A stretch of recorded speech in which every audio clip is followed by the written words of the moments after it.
Is this seat taken? It will be if you sit on it.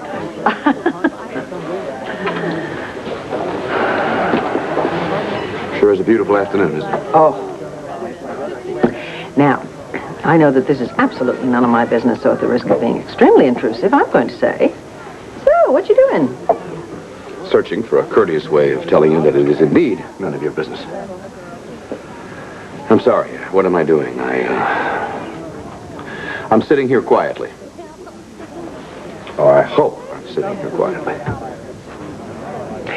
As I've been saying, I'm worried about you, Mel. It's almost as old a line as this seat taken. So it works every time. Anything I can do for you? No. Be sure? Yes. So, if you don't mind, I'll just go on sitting here quietly, alone.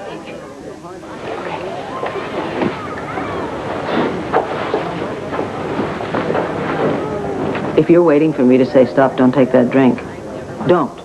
Because I'm not going to do it. I know I can't fight this battle for you. I just hope that you can. And I sure hope you win.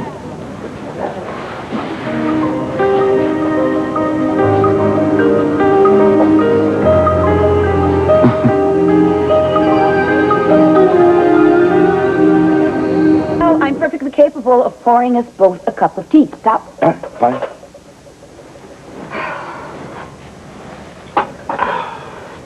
Sugar, do you take 1 teaspoon or 2? I forget. 2. Okay. And a little milk.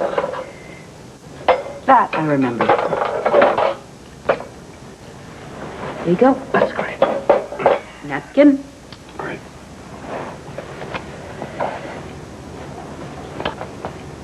Dorian, this is awful. The new maid probably didn't steep it long enough. Now, you know that's not what I'm talking about. If you're uncomfortable, you can feel free to leave. All right? Go right ahead. I have no intention of walking out on you. In fact, I swore that I would help you get through this. But the problem is we're not getting through anything. We're stuck in the middle. We've got no place to move. Excuse me. I am not stuck. I decided to call a halt. I chose not to go to Canton, not to see Miss Stonecliffe, and not to delve any further into my past or my family's history. Mel, come on, it's made us all miserable.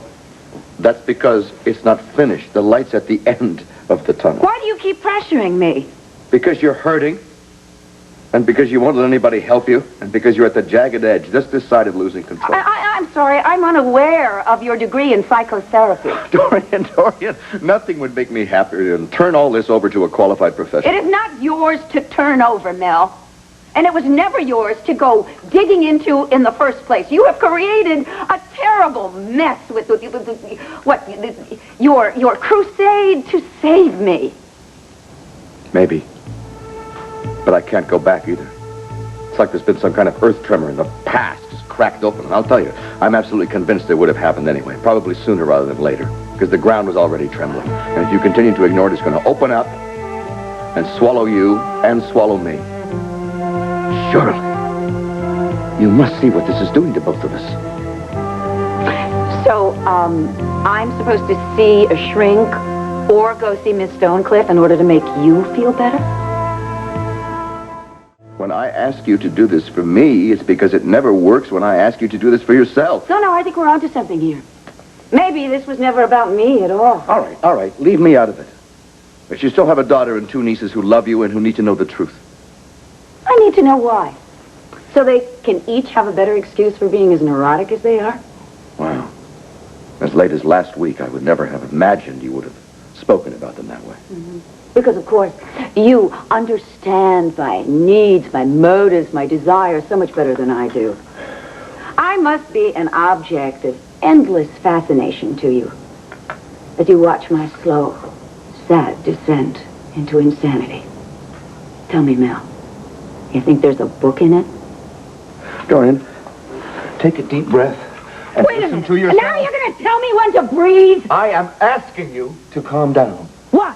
So that you can convince me to do what you want me to do because you want me to do it? I'm sorry, Mel. But I'm going to have to spoil your plans. I am not going to go home.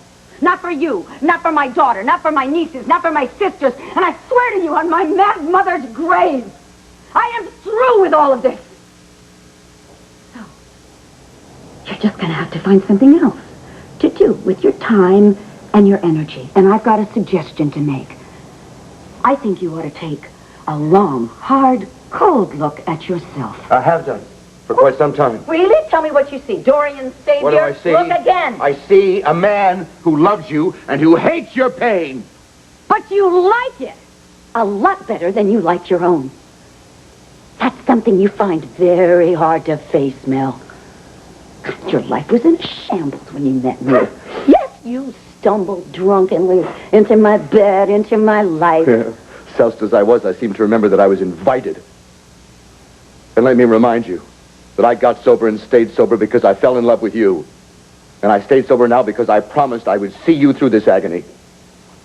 That's why you're staying? Mel, I absolve you.